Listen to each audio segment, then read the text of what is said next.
I knew something was off when the espresso machine at Farewell sputtered like it was choking on secrets. The whole floor buzzed with a weird kind of silence, fake smiles, stiff nods, and that one guy from accounting whistling too loudly like he was trying to cover up a fart in church. But I shook it off. I had bigger things to think about. After 16 months of dragging this Frankenstein of a product from napkin sketches to a full-fledged federal contract machine, launch day had finally arrived. $180 million on the line. 5 partner orgs on standby. 3 regulatory bodies giving us the nod. And every single executive's eyes, at least the ones not surgically stitched to their egos, were supposed to be on me. Boardrooms prepped, 9 a.m. sharp, my assistant Jamie reminded me as I passed his desk, coffee in one hand, USB drive in the other. You look too pale for someone who usually handles Mondays like a champ. You sure about that? I asked, squinting at his face. The kind of face that says, I know something I'm not allowed to say, but I'll definitely cry in the bathroom about it later. He blinked. That's what Preston said. You'll be presenting from deck 6, the red-lined one. Good, I nodded, tapping the flash drive like it was a detonator. Everything's been finalized in the secure version. Red lines, disclosures, partner-specific breakdowns. Then he hesitated. Hey, Olivia, weird question. Why'd you keep clause 6.4 in your contract anyway? Most execs strip that out. I paused mid-step. Habit, I said with a half smile, like double knotting your shoes. You never think you'll need it until you're sprinting. Oh, and before I forget, since you're clearly invested enough to be eavesdropping on my little corporate crime thriller here, how about smashing that like button and subscribing? 90% of you are ghosting the stories without commitment. And frankly, that's more painful than watching my ex-boss try to pronounce infrastructure. Do it for my team. Do it so I don't have to beg like some overworked LinkedIn influencer. Anyway, back to the chaos. I spent the next 20 minutes in my office reviewing everything again. Not because I didn't trust my own work. I don't get this far in corporate America by forgetting details. Because trust is the most expensive thing in a room full of stock options. I ran through the launch deck, line by line, checked that the compliance disclosures were still tethered to the correct metadata, verified the order of my talking points and partner-specific callouts. Our beta had converted 3 federal contracts. That wasn't luck. That was architecture, mine. At 8:52 a.m., I took a breath. At 8:55, I made my way toward the boardroom. Every step felt like a countdown. Not nerves, exactly. Just energy, like the edge of something. I passed the new director of product engagement, who gave me a nod like he knew he'd be quoting me in meetings for the next 6 months. One intern even stood up a little straighter when I walked by. Good. Respect's the one thing they can't rebrand out of your title. By the time I reached the boardroom doors, I could already hear the hum of the screens, the tap of someone checking their slides, the soft laughter of execs warming up for the circus. Except none of that was there. The room was dark, cold, empty. Just leather chairs and ghost lights blinking from a projector that wasn't even plugged in. I blinked, checked my phone, no alerts, no calendar changes, nothing, and then I heard it, a chuckle, slow, casual, cruel. I turned around and there he was, Preston Laura, Chief Product Officer, standing like a budget Bond villain with a Starbucks cup and a smirk. Oh, he said, stretching the word out like taffy. Didn't you hear? We bumped the launch to yesterday. Went great, you were missed. He tossed something my way. I caught it on instinct, a flash drive. That's the deck we used. Figured I'd save you the trouble of prepping, he said, walking off like the hallway owed him a standing ovation. I stared at the drive in my hand, something in my chest twisted. The boardroom was empty, and I wasn't. I stood there like an idiot, clutching that flash drive like it was a live grenade with no pin. The boardroom behind me, sterile and silent, smelled faintly of lemon cleaner and betrayal. No click of laptop keys, no hum of screens warming up. Just that ambient corporate dead air, the kind you only notice when someone scrubbed your fingerprints off the scene of the crime. Preston didn't even flinch, just leaned against the doorframe like he was posing for a magazine no one asked for. His coffee sleeve had a motivational quote on it, something like success is showing up. I almost laughed. Almost, oh, didn't you hear? He said, tone dipped in smarm and soy milk. We moved it up. Yesterday, went great. I opened my mouth, closed it. Something cold unfurled in my chest, not anger, not yet, just the quiet, terrifying realization that someone had hit send on everything I'd built and did it without me. He didn't wait for response. Just held up his cup in a mock toast and added, don't worry. I gave you credit. Kinda. We trimmed the jargon, made it digestible for the partner teams. Legal gave us a thumbs up. He winked. I finally managed to speak. Legal saw that version. He grinned. Sure. Legal saw a version, and with that he walked away, leaving me with a lump of plastic in my hand and a pounding in my ears. I backed into the boardroom, flicked the light switch. Nothing. The screens weren't even plugged in. The whiteboard still had someone's to-do list from last Friday scrawled across it in green expo marker. I dropped into a chair and stared at the flash drive. Okay, let's do this the old-fashioned way. I popped the drive into my laptop. It auto-loaded a file titled Partner Pitch Final V4 Approved, a title that felt like a passive-aggressive stab from a ghostwriter who'd never been in a real meeting. I skimmed the opening slides. They were my slides, sure, The bones were there, but the flesh was wrong. Gone were the architecture overlays. The redline compliance notations, deleted. Entire modules stripped out, anything related to backend security, federal-specific customization, or integration pathways, vanished. Partner-specific attribution, flattened into a bland catch-all. They had Frankensteined my launch into a marketing pamphlet, a PowerPoint lobotomy. Slide 9, features breakdown, no attribution to proprietary architecture. No reference to the test environments I spent 3 months personally debugging at 3 a.m. Slide 12. Contractual clauses, NDA versioning, gone, just gone. Slide 14. Compliance flow, I actually laughed, out loud. He had replaced it with a stock image of a handshake. I stared at that image for a long, long time. Then I scrolled to the footer, no sign-off from me. No version tracking metadata. No release timestamp from my chain of custody, not even a placeholder. They'd pushed this out like it was the launch document. Used it in my absence, in my name, without my damn name. And in doing so, they broke the chain. My fingers hovered over the keyboard, mind racing. Clause 6.4. The one everyone told me was outdated, archaic, overkill. The one that said no partner-facing document involving proprietary architecture could be distributed externally without my sign-off. The one I'd slipped in back when they offered me a title bump but no raise, thinking it was just another thing no one would notice until it mattered. It mattered now. I looked out through the boardroom glass. People were moving around out there. Phones ringing. Deals being closed, plans being made, but none of them knew what was about to hit. I closed my laptop. Walked out without a word, not to HR, not to Preston, not to Jamie, straight to my office, sat down, opened the folder labeled Contracts Exec Addendums 2022, scrolled to Clause 6.4, verified the language, verified the version enforcement, verified the timestamping chain. I didn't cry, I didn't curse. I opened Outlook. New email, to legal at Farewell internal subject. Clause 6.4 enforcement request attachment, deck version metadata, authorization keychain, version comparison report. I hit send. Then I leaned back, crossed my arms, and stared at the flash drive sitting on the edge of my desk like a confession. They thought silence meant surrender. But sometimes it's just the sound right before the trap springs shut. I didn't say a word as I walked back down that hallway. Not when Bria from marketing waved, not when the director of finance gave me that same look you give a stray dog, curious, maybe even pitying, but definitely not stopping to help. I ignored Jamie's raised eyebrows as I passed his desk, his eyes flicking from my face to the empty boardroom behind me, then back again. He opened his mouth, probably to ask what the hell just happened, but I didn't stop. I didn't blink, I just walked. The truth is, rage isn't loud, not the real kind, not the kind that roots itself in your spine and spreads outward like frostbite. It's quiet, cold, surgical, a pressure that builds without warning and doesn't explode, it calcifies. And as I closed my office door behind me, turned the lock, and sat down at my desk, I felt every inch of it crystallizing. I slid the flash drive back into my laptop. This time, I ran a full comparison. Not just the slide deck layout. I went straight into the file structure, metadata timestamps, embedded author notes. I wasn't looking for what was there. I was cataloging what wasn't. Slide by slide, line by line, I watched months of work vanish in real time. My version, the final, authorized build, had IP disclaimers tailored to each of our 5 external partners, each one signed off by their respective legal teams. Gone. The compliance slide, gone. The mandatory data lineage report for federal-level audits, gone. They'd replaced it with a half-baked process diagram that looked like it was cooked up in Canva 5 minutes before showtime. Even the embedded encryption key that validated which version of the deck had been greenlit through the proper security channel, stripped out. They didn't even try to fake it. They just deleted it and hoped no one would notice. But someone had to notice. Someone had to review this and wave it through. Or no one did. And Preston just rammed it through like the smug little power cosplayer he always was, more interested in looking like a genius than being one. I opened the audit log of version approvals. My credentials didn't appear anywhere on the file they used. That meant one thing: Preston had bypassed both the compliance sign-off and the technical validation path, which made the release not just unethical, it made it invalid. And under Clause 6.4, it made it illegal. See, Clause 6.4 wasn't some HR buzzword or bureaucratic fluff. It was a kill switch. A legal deadman's trigger built into my executive agreement, negotiated during a window when Farewell was desperate to keep me from jumping ship.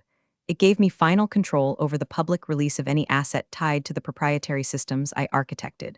No valid timestamp, no Olivia sign-off, no go-to-market, period. It was insurance. Not just for me, for the integrity of the product, for the partners who trusted us, for the future clients who'd be betting their infrastructure on this platform. But Farewell, in its infinite brilliance, had just pulled the trigger on a ghost deck. And now they were going to find out what that cost. I sat still for a moment, let it sink in. Then I reached down and pulled out the heavy folder from my bottom drawer. Exec Contract Archive, Olivia Palmer. Inside, everything was intact. The original language, the addendum authorizations. My copy, countersigned, notarized, timestamped. Clause 6.4. No external release of any technical material tied to proprietary architecture shall be deemed authorized without A. Author signatory approval, B. Verification of versioning integrity, and C. Compliance timestamp chain validation. In the absence of these three components, said material shall be considered null, void, and subject to recall enforcement within 24 hours of discovery. They'd messed with the wrong three components, and they'd handed it to me on a flash drive. I placed the folder next to my keyboard, opened Outlook, new email, to internal legal at Farewell Systems, CC, blank subject, clause 6.4, enforcement request. I typed the body in 2 lines. Attached documents follow. Please confirm receipt. Enforcement requested under current contractual standing. Attached, deck comparison metadata delta, addendum 6.4 signed, compliance validation logs, partner version approval chain. I hovered over send, then clicked it. That was it. No tears, no tantrum, no office confrontation with flying chairs and HR referees. I didn't even text Jamie. Instead, I shut the folder, closed Outlook. And for the first time in 16 months, I reclined in my chair and did absolutely nothing. The machine had already started turning, and I knew exactly which gear they'd stripped. At 7:29 a.m., the conference room on the 12th floor was quiet except for the whirring of the A/C vents and the faint shuffle of legal binders being opened. The blinds were still drawn, casting pale blue stripes across the long table, the kind of lighting you associate with bad news or last-minute damage control. I was already seated, coffee in hand, watching the door like it owed me something. The only other people in the room were 3 members of legal, our compliance analyst Mira, and the VP of risk who looked like he hadn't slept. Nobody spoke much. They were waiting for Preston. His name was on the invite, bolded, but the man himself, nowhere to be found. He didn't show. Not even a running late email. Not even a proxy. And that, more than anything, told me exactly how seriously he was taking it. The review began without him. Mira opened with a dry cough and said, as of 6:42 a.m., we have confirmation from partner node logs that the distributed version of the launch deck did not originate from the secure sign-off repository. It bypassed both validation and timestamping protocols. No one interrupted her. She went on, per clause 6.4, this qualifies as an unauthorized release of proprietary technical material. The attached version used in the launch was not approved by the author nor tracked through standard governance. Legal followed with their piece. We're treating this as a breach, said Aaron from legal, his tone just this side of neutral. Protocol dictates immediate escalation to the Office of Compliance and internal freeze of the released material until attribution can be validated or nullified. The risk VP groaned softly and rubbed his temples. Next steps include outreach to all federal and corporate partners who received the deck. We'll have to inform them the document was released without proper signatory clearance and may contain invalid technical assertions. Another pause. I didn't speak. I didn't need to. They knew who had filed the enforcement, and they knew exactly what it meant. Olivia, Mira said, turning slightly toward me, do you have anything you want to add for the record? I shook my head. Calm, measured. Everything's in the metadata comparison. That was it. The meeting ended 20 minutes later with a flurry of hushed tones and phones buzzing. People left with their backs stiff, like they'd just been told to walk across a frozen lake with cracks forming underfoot. By noon, the ripple had become a wave. I watched from my office as Preston strolled in late, sunglasses on like he was still riding high from yesterday's launch, only to be intercepted by the VP of Risk and marched into an adjacent conference room with a folder under each arm. By 1:30 p.m., partner teams had begun to respond. The first came from a federal liaison. A polite but direct request. Please confirm the version used during the launch was reviewed and authorized through the agreed-upon compliance chain. We note discrepancies from our previously approved build. The second was less polite. We've suspended invoice scheduling until versioning issues are resolved. Please advise if this delay will impact your deliverables. The third came from our largest partner, a defense-adjacent entity that didn't mess around with ambiguity. Due to compliance concerns, we've halted internal rollout of the Farewell suite pending legal clarity. If resolution is not provided within 72 hours, we will retract onboarding. The notifications hit inboxes like gunfire, and suddenly, nobody was looking smug anymore.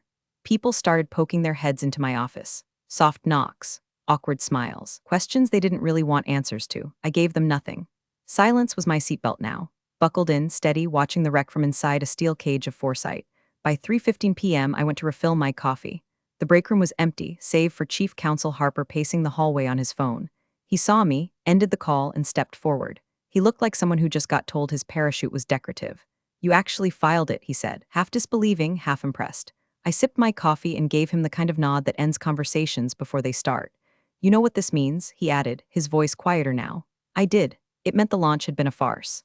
It meant compliance would trigger a red flag in our investor portal. It meant every executive who signed off on Preston's deck was now exposed. But more than that, it meant I hadn't lifted a single finger to destroy them. I just let the contract do it for me. Harper stared a second longer, then turned and walked away like the hallway had grown teeth. And me? I walked back to my office, closed the door, and waited for the sound of Preston's world cracking open.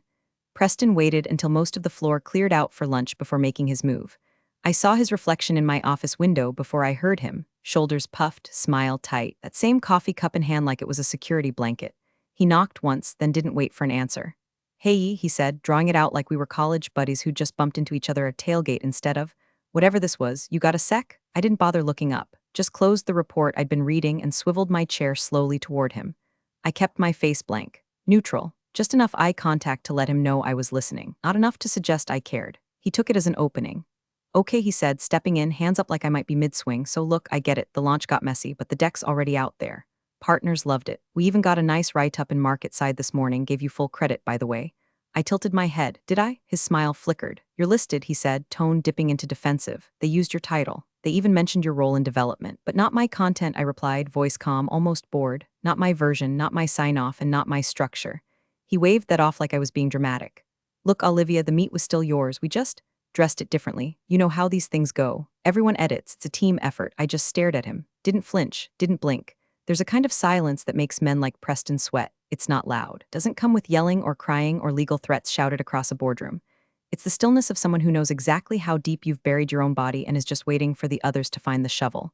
That kind. He shifted his weight. I mean, let's not blow this out of proportion. We've all moved fast before. Hell, legal didn't even flag anything. They did, I said. He froze. They flagged it. Yesterday. After I filed the enforcement clause. He blinked. You filed that thing? That's real? I didn't answer. I didn't need to.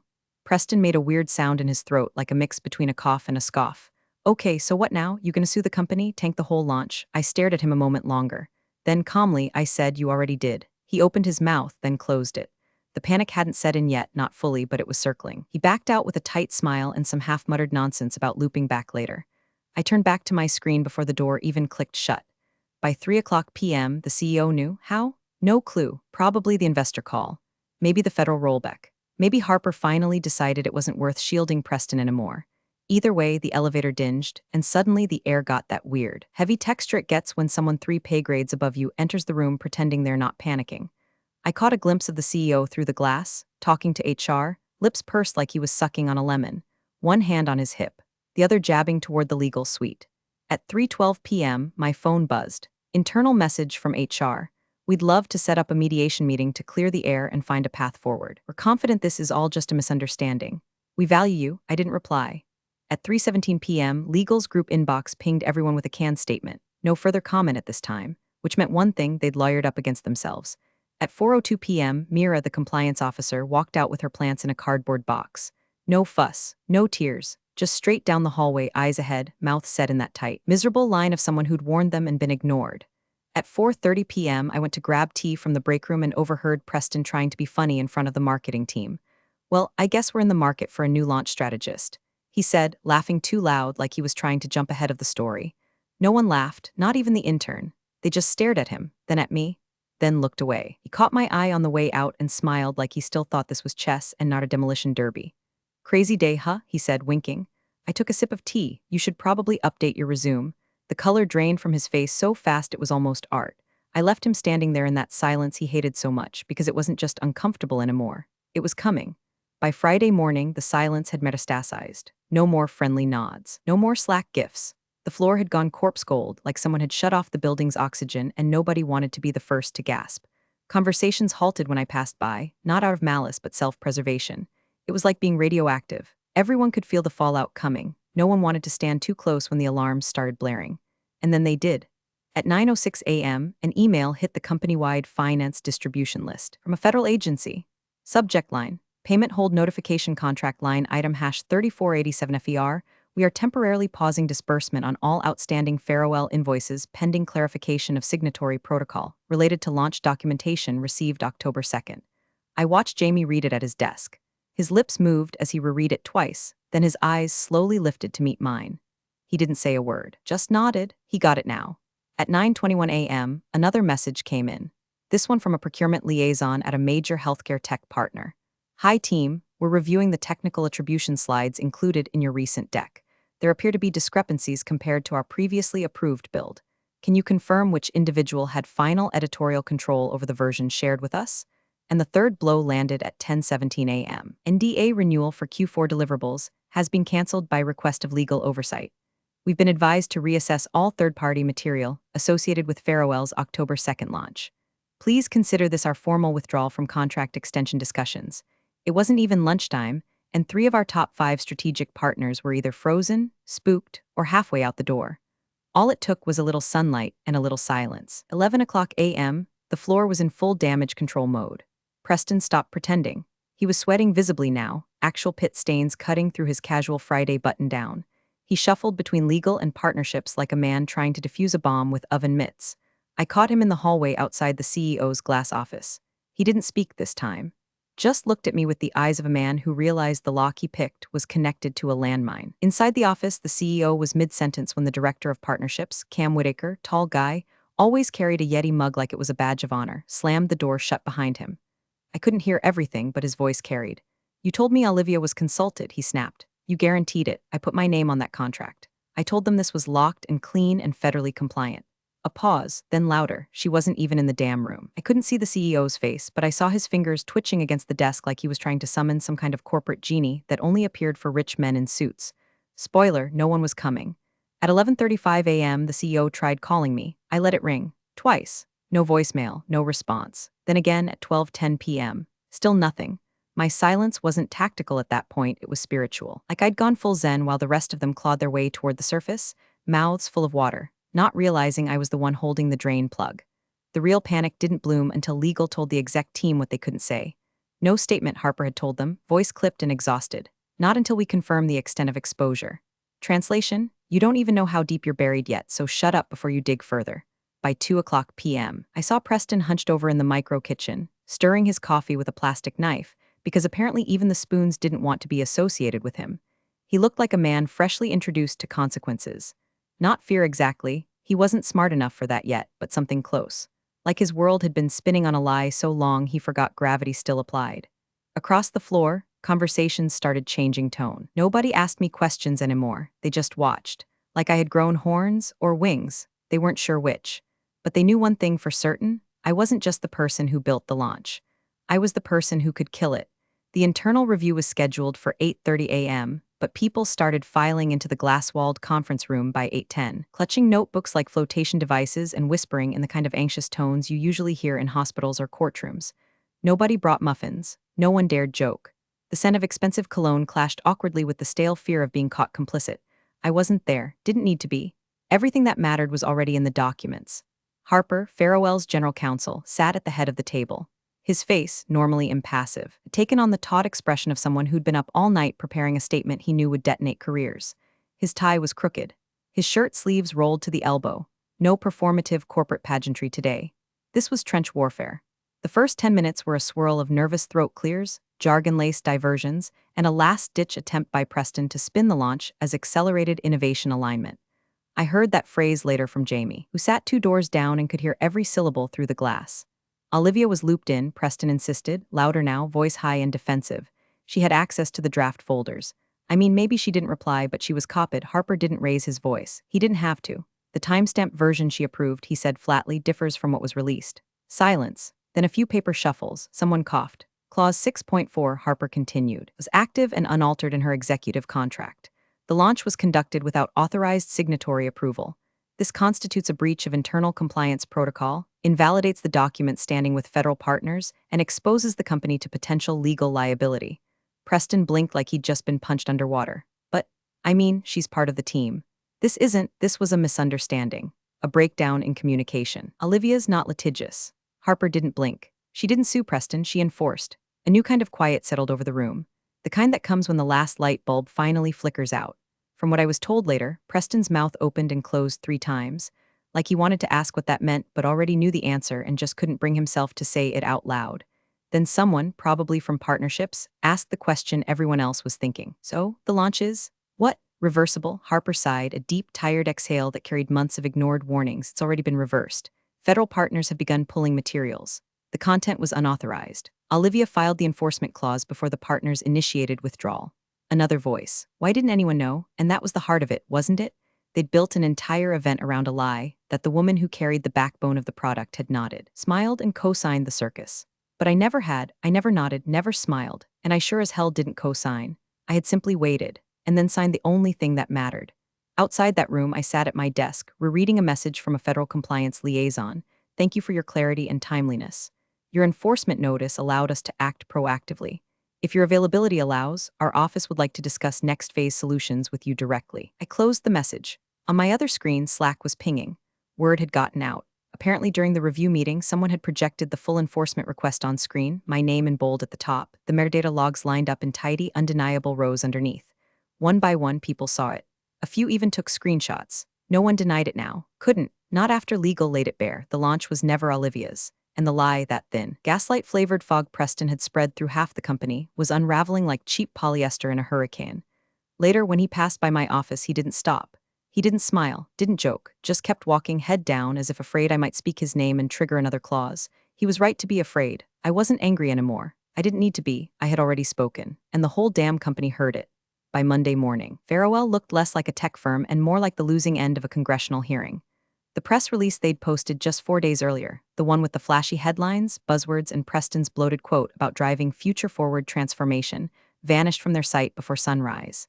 Dead link. 404. No redirect, just digital vapor where there used to be ego. Jamie, bless him, forwarded me a screenshot of it getting yanked from our partner forums. One of the agencies had even posted a terse update below the takedown notice.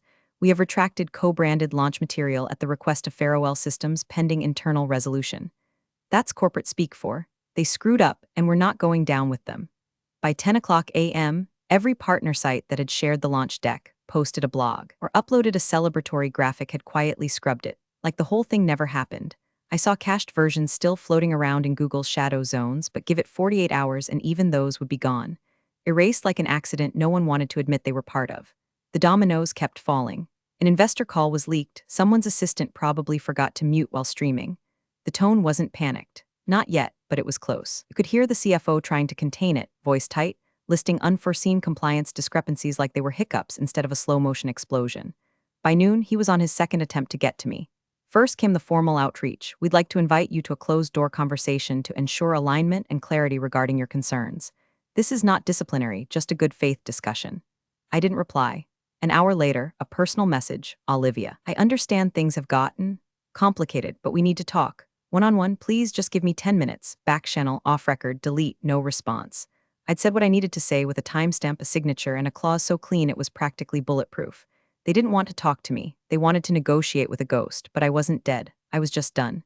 That afternoon, an internal access-controlled memo leaked. Only a few people had clearance to see it, but that doesn't mean much in a company where trust dies faster than stock options.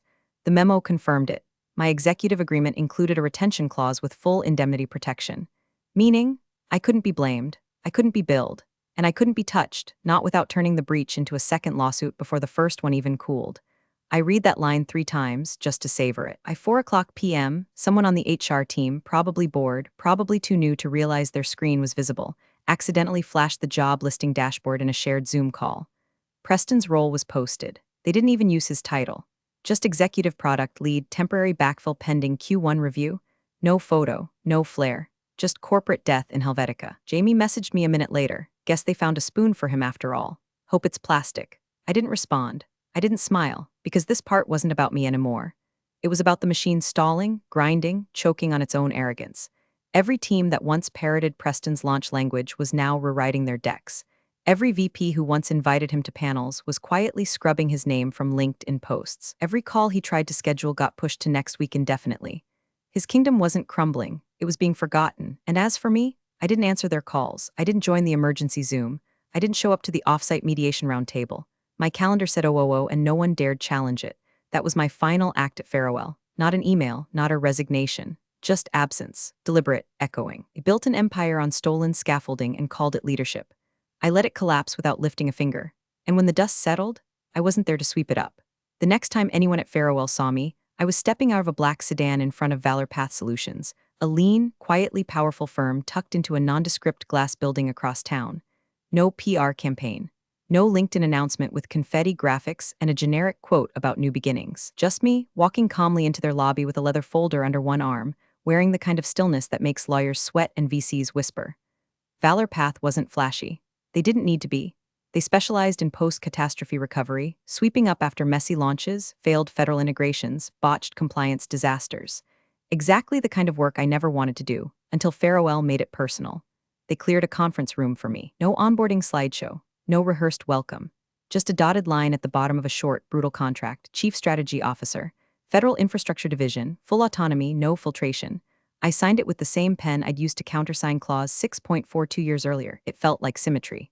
By Wednesday, the first Farewell client signed over. No ceremony, no legal threats. They just emailed Valor Path directly. They were no longer confident in current vendor integrity and wanted continuity support options.